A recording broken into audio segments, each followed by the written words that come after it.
welcome to episode 6 of this series. If you are new to viewing the series, please take the time to look at the previous instalments.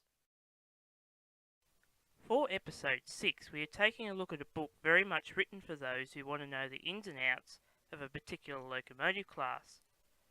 36 was written by John Thompson in 1988 for the New South Wales Rail Transport Museum, and is intended to be the reference book on the famous New South Wales C36 class engines introduced from 1925. A fair portion of the book is devoted to the technical aspects of the class.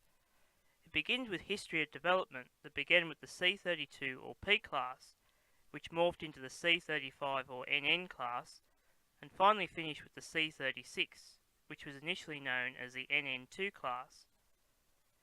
The remaining subjects cover components in detail, such as the boiler, braking systems, and so forth.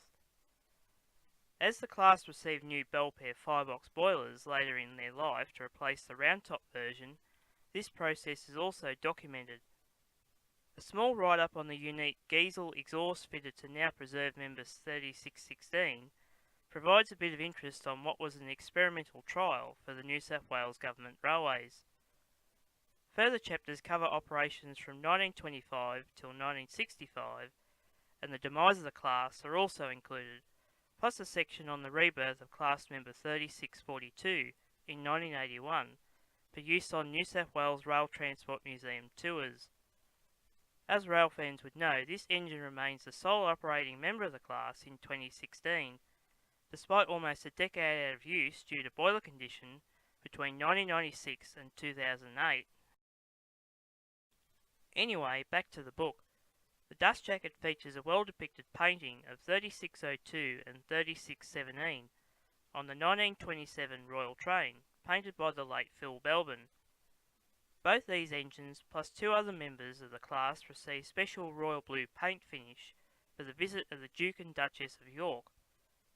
The hardcover does not feature this painting, but is replicated in the book itself. As always, the dust jacket is a must-have for collectors, adding this title to the bookshelf. Inside, the text is complemented with a mix of black and white as well as colour photos.